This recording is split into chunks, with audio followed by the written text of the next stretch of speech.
ओम साई राम। ओम साई राम। साईं बाबा का ये श्री साईं सचरित्र अध्याय 2। पिछले अध्याय में ग्रंथकार ने अपने मूल ग्रंथ श्री साईं सचरित्र मराठी भाषा में उन कारणों पर रोशनी डाली थी जिनके द्वारा उन्हें ग्रंथ रचना आरंभ करने की प्रेरणा मिली। ग्रंथाध्ययन के योग्य अधिकारियों तथा अन्य विषयों का भी इस अध्याय में विवेचन किया गया है। तो बात होती है कि ग्रंथ लिखने का उद्देश्य, आखिर उद्देश्य क्या था?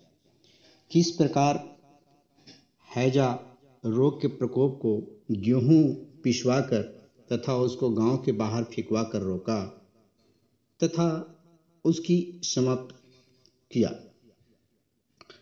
बाबा की इस लीला का वर्णन पहले अध्याय में हमने बताया था। मैंने अन्य भी लीलाएं सुनी जिनसे मेरे हृदय की अति आनंद मिला और यही आनंद का स्रोत काव्य रूप में प्रस्फुटित हुआ।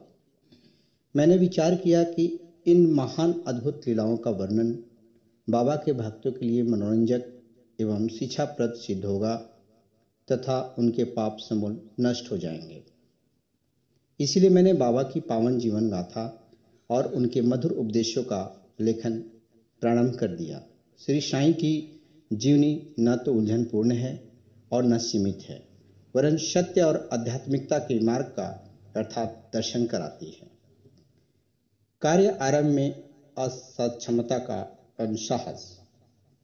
श्री हेमांत पंत के मन में विचार आया कि मैं इस कार्य ग्रंथ लेखन के लिए उपयुक्त पात्र नहीं हूँ।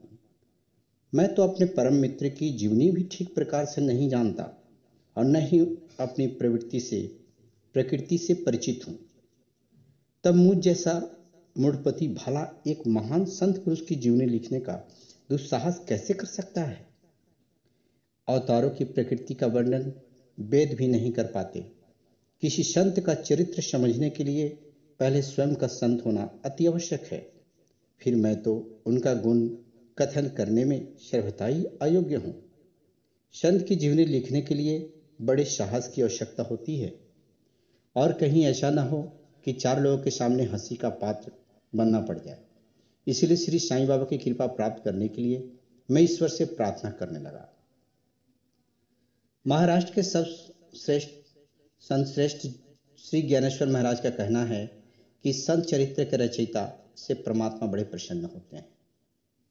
संत शिरोमणि गोस्वामी तुलसीदास जी ने कहा है कि साधु चरित्र शुभ सरिष्य कपाशु और निरम विपद विशद गुणमय फल जासु, जो सही दुख पर छिद्र दुरावा, वंदनीय जही जग जश पावा। ओम साई राम।